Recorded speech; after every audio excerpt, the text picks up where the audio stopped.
जय श्री कृष्ण। मैं सिद्धार्थ आप सभी का बहुत बहुत स्वागत करता हूँ। भगवान श्री जगन्नाथ और उनकी नगरी जगन्नाथपुरी दोनों ही अद्भुत हैं, पारलौकिक हैं और जीवंत हैं। ये मैं क्यों कह रहा हूँ, इसका कारण है इसका इतिहास और इतिहास में छुपे हुए जो रहस्य हैं। और आज इस वीडियो के माध्यम से मैं आप सभी के लिए कुछ ऐसे आध्यात्मिक रहस्य लेकर के आया हूँ जो कई लोगों को शायद पता होते हुए भी नहीं पता होंगे। इसका जो सार है, इसके जो तत्व हैं, मैं उनके बारे में आज बात करूंगा। तो आइए सुनते हैं भगवान श्री जगन्नाथ जी से जुड़े हुए, इनकी ये जो नगरी है, ये जो मंदिर है जगन्नाथपुरी का, इनसे जुड़े हुए कुछ अद्भुत आध्यात्मिक रहस्य। जो ये पहला रहस्य है और अन्य सभी रहस्यों का ये प्रतिनिधित्व करता है, वो ये कि देखा जाए तो जो ये मंदिर है, ये भगवान श्री कृष्ण का मंदिर है, श्री जगन्नाथ जी का, इनके भाई बालभद्र और इनकी बहन सुभद्रा जी का। तो मतलब ये हो गया वैष्णव संप्रदाय के द्वारा एडमिनिस्ट्रेड या फिर उन्हीं का मंदिर। परंतु जो इसका इतिहास है और जो इसके साथ में जुड़े हुए रहस्य हैं, वो ये बताते हैं कि ये संपूर्ण सनातन धर्म की परिभाषा को गढ़ता हुआ मंदिर है। यहाँ पर शाक्त संप्रदाय, शैव संप्रदाय, इन सभी का एक सम्मिलित आपको एक चित्रण होता हुआ यहाँ पर दिखेगा। किस प्रकार से, मैं आपको दूसरे रहस्य बताता हूँ नव कलेवर के बारे में।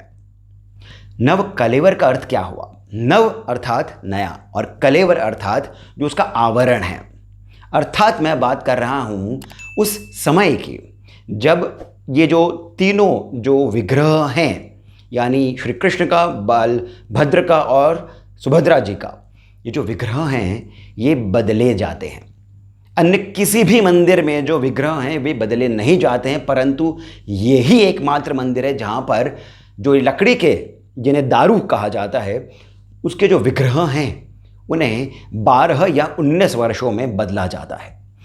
अब इसका भी छोटा सा एक उप रहस्य जो है वो आपको बताता हूँ।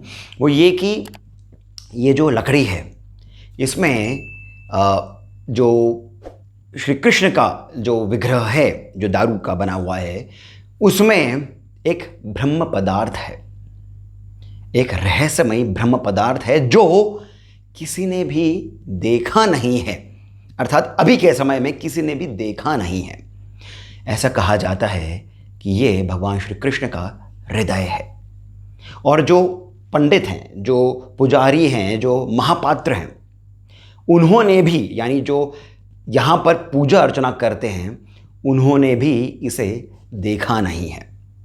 हम अब आगे चलते हैं अपने पहले के रहस्य पर कि जब हम बात कर रहे हैं यहाँ पर श्री कृष्ण, सुभद्रा जी और बालभद्र जी का, तो यहाँ पर जो नव कलेवर होता है, अर्थात 12 से 19 वर्षों में इनका जो आवरण है वो बदला जाता है। उसका जो समय है कि 12 से 19 किस प्रकार से होता है, उसका जो कैलकुलेशन है वो इस तरह से होती है कि, और यहाँ पर भी आपको एक आध्यात्मिक बात समझने को मिलेगी। हर 3 वर्षों में 2 पूर्णिमाएं एक साथ आती हैं। अब जब 2 पूर्णिमाएं एक साथ आती हैं तो इसे मल मास भी कहा जाता है। ये शुभ कार्यों के लिए ये समय सिद्ध नहीं है, ऐसा माना जाता है, किसी भी नए कार्य के लिए। परंतु होता यह है कि इसी समय को किसी भी स्पिरिचुअल एक्टिविटी के लिए बहुत ही अत्यंत श्रेयस्कर माना जाता है। किसी भी स्पिरिचुअल एक्टिविटी के लिए, अर्थात आपको साधना करना हो तो फिर जो मल मास होता है वो अत्यंत श्रेयस्कर होता है, क्योंकि जो कॉस्मिक ऊर्जाएं होती हैं वो पृथ्वी पर डायरेक्ट आती हैं और जो एक हमारा आवरण होता है एटमॉस्फेयर का, वो बहुत कम हो चुका होता है, बहुत पतला हो चुका होता है। इसी को पुरुषोत्तम मास कहा जाता है। और जो नव कलेवर जो इसमें इन तीनों जो विग्रह हैं इनके लिए होता है, वो इसी मास में होता है। अर्थात देखा जाए तो ये जो मास है ये किसी भी नए कार्य के लिए शुभ नहीं है, परंतु क्योंकि इसका एक आध्यात्मिक कारण है, जो विग्रह बदले जाते हैं वो इसी समय बदले जाते हैं। इसीलिए ये 12 से 19 वर्षों का एक कैलकुलेशन होता है। अब ये तो बात आ गई। अब यहां पर हम एक और बात पर चलते हैं कि ये नव कलेवर किस प्रकार से कार्यरत होता है, किस प्रकार से इसको करा जाता है, जिसके अंदर हमें आध्यात्मिक रहस्य समझने को मिलेगा। मैंने जो कहा था कि सनातन जो धर्म है और जो शाक्त, शैव इत्यादि जो संप्रदाय हैं वे सभी यहाँ पर सम्मिलित होते हैं। किस प्रकार, आइए समझते हैं। सबसे पहले यहाँ पर हमें ये भी समझना होगा कि जो ये मंदिर है ये इस बात का तथ्य है, स्वयं एक चिन्ह है कि भारत में कभी भी डिस्क्रिमिनेशन नहीं रहा है कास्ट को लेकर के। जो आदिवासी जो नाम गढ़ दिया गया है और जो आर्यन जो इन्वेशन, इस तरह की जो बातें करी गई हैं, क्योंकि यहाँ पर अब इस मंदिर का जब आप इतिहास देखेंगे तो आपको मालूम चलेगा कि जो लिखित इतिहास है वही कुछ कम से कम 1500 वर्षों पीछे तक का है।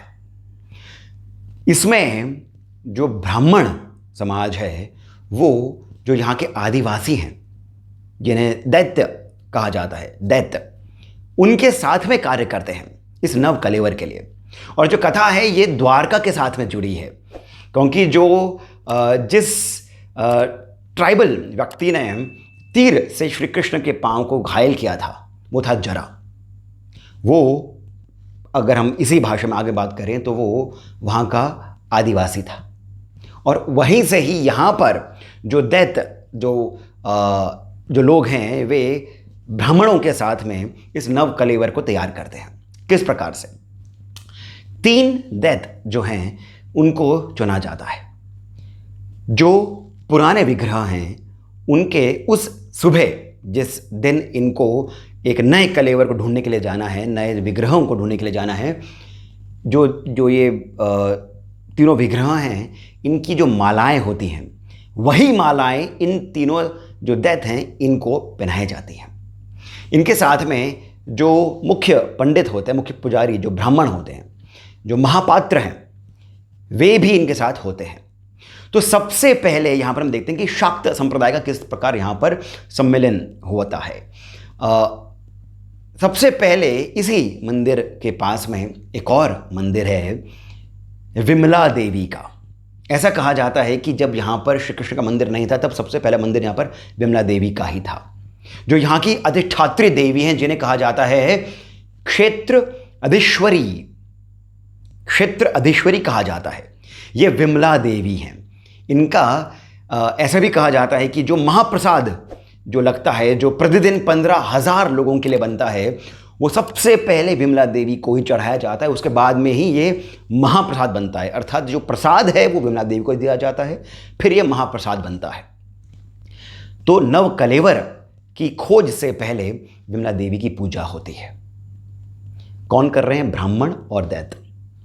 फिर ये जाते हैं इसी मंदिर से कुछ करीब करीब 30-35 किलोमीटर दूर एक जंगल है जहाँ पर देवी मंगला का मंदिर है। तो आप समझ रहे हैं यहाँ पर ये वैष्णव संप्रदाय है जहाँ पर विष्णु प्रधान भगवान की तरह पूजे जाते हैं। और पर यहीं पर ही आप देखेंगे शाक्त संप्रदाय का कितना महत्वपूर्ण कार्य है। पहले विमला देवी, फिर मंगला देवी। मंगला देवी जो हैं ये वन देवी है। मंगला देवी के मंदिर में पहले पूजा होती है। मंगला देवी ये बताती हैं कि वो पेड़ कौन से हैं जहाँ से वो लकड़ी मिलेगी, वो दारू मिलेगी जिससे कि विग्रह बनेंगे। अद्भुत है। किस प्रकार? जो फूल चढ़ाए जाते हैं उनमें से या तो एक फूल को उस दिशा की ओर मंगला देवी गिरा देती है। जी हाँ, मंगला देवी एक फूल गिरा देती है उस दिशा की ओर, या फिर वो जो 3 दैत्य होते हैं उनमें से एक दैत्य को ये एक विजन की तरह बताती हैं, स्वप्न की तरह बताती हैं। फिर वो जाते हैं उस पेड़ के पास।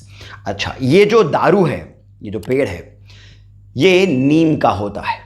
जो रथ होता है वो अलग लकड़ी का होता है, परंतु जो विग्रह है ये नीम का विग्रह होता है। इसकी भी एक विशेषता है, इस पर चक्र और शंख अंकित होते हैं। 4 ब्रांचेस होती हैं, नीचे सर्प होने चाहिए।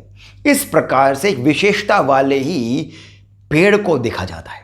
फिर उसे सीधा काटा नहीं जाता है, आपने कांतारा देखी होगी, वहाँ पर आपने एक क्षेत्रपाल जो गुलिका थे वो आपने शायद देखे होंगे। उसी प्रकार यहाँ पर वो जो ब्राह्मण हैं, वो जो इन दैत्यों के साथ में जाते हैं, वो यज्ञ करते हैं, जिसे वन यज्ञ कहा जाता है। वहाँ पर जो यक्ष होते हैं वन के, उनकी पूजा होती है, उनसे अनुमति ली जाती है। अर्थात आप देखिए इसमें कितना आध्यात्मिक पहलू जुड़ा है, क्योंकि आध्यात्म जो है वो प्रकृति के साथ में जुड़ा हुआ है।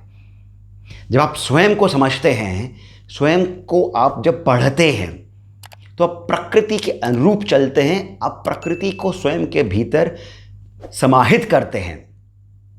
और जब आप बाहरी आप कोई भी कार्य करते हैं तो उसके अंदर भी आप प्रकृति से जुड़ाव महसूस करते हैं। तो जब यहाँ पर आप जगन्नाथ जी के लिए विग्रह आप जब लेने जा रहे हैं, तो पहले आप यहाँ पर विमला देवी की पूजा करते हैं, फिर आप जाते हैं मंगला देवी जी के पास, फिर वहाँ से आप यक्ष जो वहाँ के जो वन के जो देवता हैं उनकी आप अनुमति लेते हैं। किस प्रकार हमारे हर एक सांस्कृतिक कार्यक्रम के अंदर प्रकृति रची बसी है, कितना वैज्ञानिक पूरा मामला है, बहुत अद्भुत है ये। और ये जो पूरी पद्धति है ये करीब करीब 1000 वर्षों से चलती आ रही है, निरंतर, बिना टूटे। फिर क्या होता है, अब जब यज्ञ कर लिया तब एक सोने की कुल्हाड़ी से उस वृक्ष को काटा जाता है। फिर और ऐसे ही 3 और वृक्ष काटे जाते हैं। फिर उन्हें रेशम के कपड़े में, सिल्क के कपड़े में बांध करके मंदिर के प्रांगण में लाया जाता है। अब यहां से और भी अद्भुत बात निकल कर आती है। जब इन्हें मंदिर के प्रांगण में लाया जाता है तो पहले तो इनका अभिषेक होता है। 108 ब्राह्मण इस अभिषेक को करते हैं। उसके बाद में ये जो 3 दैत्य हैं और कुछ कारीगर ये एक अलग स्थान पर जाते हैं। चूंकि परंपरा ये है कि जब विग्रहों पर कार्य हो रहा होता है तो उसे ना ही कोई देख सकता है, ना ही वहाँ की जो आवाज़ है उसे सुन सकता है। इसी कारण ऐसा कहा जाता है कि बाहर ढोल और नगाड़े इत्यादि बजते रहते हैं। ऐसा 2 हफ्ते चलता है। परंतु एक और कार्य हो रहा होता है मंदिर के अंदर। वहाँ पर जो ब्राह्मण हैं, जो महापात्र कहे जाते हैं, वे एक अलग यज्ञ करते हैं। ये जो यज्ञ है इसमें एक लकड़ी का टुकड़ा जो उसी दारू से लिया गया होता है, नीम की दारू से, उसको ये प्रतिष्ठापन का कार्य कर रहे होते हैं। क्या है वो मैं आपको बाद में बताऊंगा। परंतु यहां पर हमें एक और रहस्य को समझना होगा। इस पूरे प्रकरण में जब वन के अंदर भी यज्ञ हो रहा होता है और जब यहाँ पर भी मंदिर के अंदर जो हवन इत्यादि हो रहे होते हैं, उसमें श्री नरसिंह देव के मंत्रों का जाप हो रहा होता है। जी हाँ, नरसिंह देव। क्यों? इसका भी एक और अद्भुत रहस्य है। सिंहाचलम करके एक स्थान है, एक मंदिर भी है जो आज के समय में आंध्र प्रदेश में है। परंतु जो ये मंदिर है इसे बनाया गया था गंग वंश के राजाओं के द्वारा। गंग वंश वही है जो एक समय पर कलिंग राज्य का जिनके पास आधिपत्य था, ये वहाँ के राजा हुआ करते थे। अर्थात जो उड़ीसा का जो पूरा स्थान था वो और अधिक फैला हुआ था, जिसके अंदर ये सिंहाचलम मंदिर भी था। इसकी खासियत क्या है, ये महत्वपूर्ण क्यों है? ऐसे कहा जाता है कि जो नरसिंह देव का अवतरण हुआ था वो इसी स्थान पर हुआ था। बहुत अद्भुत मंदिर है ये, इसके बारे में एक वीडियो में अवश्य करूंगा। परंतु अब हम चलते हैं वापस जगन्नाथपुरी के इस नवकलेवर के कार्यक्रम में। यहाँ पर हर समय नरसिंह देव के मंत्र चल रहे होते हैं। अब जब 2 हफ्ते बीत जाते हैं तब जो ये विग्रह है इन्हें मंदिर के अंदर ले आया जाता है। इनको जो पुराने विग्रह होते हैं उनके साथ में स्नान कराया जाता है। अब यहाँ पर एक बहुत ही रहस्यमय बात होती है जिसके बारे में शायद आपने सुन रखा होगा, क्योंकि कई सारे वीडियोस में बताया गया है, परंतु ये बहुत ही तथ्यात्मक बात है। जो महापात्र होते हैं या फिर जो सबसे वृद्ध जो ब्राह्मण होते हैं उनको एक कार्य करना होता है, एक बहुत विशेष कार्य है। अर्धरात्रि के समय जब सब कुछ हो चुका होता है तब अर्धरात्रि के समय इनकी आंखों पर पट्टी बांधी जाती है, हाथ पर एक कपड़ा टाइप का कुछ बांधा जाता है। फिर पूरे क्षेत्र की जो बिजली होती है उसे बंद कर दिया जाता है, लाइट ऑफ कर दी जाती है। ये जाते हैं उस गर्भगृह में जहाँ पर पुराने जो विग्रह हैं वो होते हैं। श्री कृष्ण का जो विग्रह है जो 8 फीट का है, उसमें ये जो महापात्र होते हैं ये उसके हृदय क्षेत्र में अंदर विग्रह के हाथ डालते हैं और ब्रह्म पदार्थ जो होता है श्री कृष्ण का हृदय, उसे निकालते हैं। आंखों पर पट्टी, हाथ पर पट्टी, इसी कारण ताकि ये देख नहीं सकें उसे, उसका टेक्सचर इत्यादि फील नहीं कर सकें। फिर जो नया जो विग्रह होता है उसके अंदर रखा जाता है। अब मैं आपको वापस लेकर चलता हूं उस प्रतिष्ठापन कार्य पर जो उस लकड़ी के साथ में हो रहा होता है। वो क्या है? वो इस नए जो विग्रह है उसकी एक सील होती है, एक शील्ड की तरह होता है जो ये श्री कृष्ण के विग्रह के हृदय क्षेत्र में लगाया जाता है ताकि वो जो ब्रह्म पदार्थ है वो अंदर सुरक्षित रहे। अगले दिन इन तीनों विग्रहों को इनका पहले अभिषेक होता है, पुनः इनके ऊपर लेप लगाया जाता है चंदन इत्यादि का। कपड़े पुराने विग्रह से निकाल करके इनको पहनाए जाते हैं। बहुत ही सुंदर और अद्भुत ये झांकी होती है। फिर इनको बाहर ले आया जाता है और फिर रथ यात्रा आरंभ होती है। यहां पर मैं कुछ जानकारी आपको रथ यात्रा के बारे में भी देता हूं। जो सुभद्रा जी हैं उनके रथ का नाम होता है पद्मध्वज। सुभद्रा जी को श्री कृष्ण की भगिनी कहा गया है। भगिनी का अर्थ जो है बहुत गूढ़ है। ये भग के साथ में जुड़ा है। भग को संस्कृत में योनि कहा जाता है, अर्थात जो सुभद्रा जी हैं वे स्वयं प्रकृति हैं। इन्हीं से ये चराचर जगत प्रकाशित हुआ है और चूंकि प्रकाशित हुआ है इसी कारण इनका जो विग्रह है वो पीले रंग का होता है, सूर्य की उस आभा का रंग होता है। फिर जो बालभद्र जी हैं उनका जो रथ है उसका नाम होता है तालध्वज। बालभद्र शेषनाग है। इनके फन पर सृष्टि ये धारण करके रखते हैं और जो ये उसे देखते हैं वो इनके नीचे एक दर्पण होता है, उससे मिरर होता है उससे। इसी कारण जो तालध्वज जो रथ होता है उसके नीचे भी दर्पण रखा जाता है। इनका जो विग्रह है वो सफेद रंग का है क्योंकि ये स्थिति है, ये स्थिर है, ये सत्य है, ये धर्म है। फिर श्री कृष्ण श्री जगन्नाथ जी, इनका जो रथ होता है उसका नाम है गरुड़ ध्वज। इनका जो विग्रह है वो काले रंग का है। अच्छा, ये जो तीनों विग्रह हैं इनमें बीच में होती है सुभद्रा जी। एक तरफ श्री कृष्ण काले रंग में और एक तरफ बालभद्र सफेद में। श्री कृष्ण का रंग काला क्यों है? क्योंकि देवी पुराण के अनुसार श्री कृष्ण ही काली हैं। काली अर्थात समय, जो समय के भी आगे हैं, काली वही है। जो सब कुछ अपने अंदर समाहित रखती हैं वही काली हैं। और श्री कृष्ण पुरुष हैं, केवल यही एकमात्र पुरुष हैं। इनके अंदर ही संपूर्ण सृष्टि समाहित है। तो ये एक बहुत ही गूढ़ रहस्य है रथ यात्रा का, जगन्नाथपुरी का। ये वैष्णव संप्रदाय का एक भव्य कार्यक्रम है, भव्य उत्सव है, परंतु इसके साथ में ये शाक्त संप्रदाय का भी एक बहुत ही महत्वपूर्ण उत्सव हो गया है। इसके साथ में ही शैव और गाणपत्य संप्रदाय भी जुड़े हुए हैं। इसी कारण मैंने सबसे पहले कहा था कि जगन्नाथपुरी जो है ये अपने आप में जीवंत मंदिर है। इसके जो ये पूरी यात्रा है, ऐतिहासिक जो यात्रा है, ये अपने आप में बहुत ही अलौकिक है। दोस्तों, श्री जगन्नाथ जी के बारे में और भी कितनी ही बातें हैं, परंतु अभी समय नहीं है, परंतु और भी अधिक वीडियोस बनेंगे।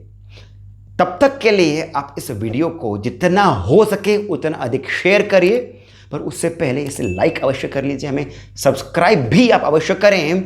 और यदि आपको जो ये जानकारी दी गई है आपको अच्छी लगी हो तो कृपया करके कमेंट सेक्शन में जो पहला कमेंट पिंड है वहाँ से आप जीपे, पेटीएम इत्यादि की जानकारी लेकर के हमें जितना हो सके 100, 200, 500, 1000 जितना हो सके उतना आप हमें अपनी ओर से श्री सहयोग भी प्रदान करें। इससे हमें प्रोत्साहन मिलता है।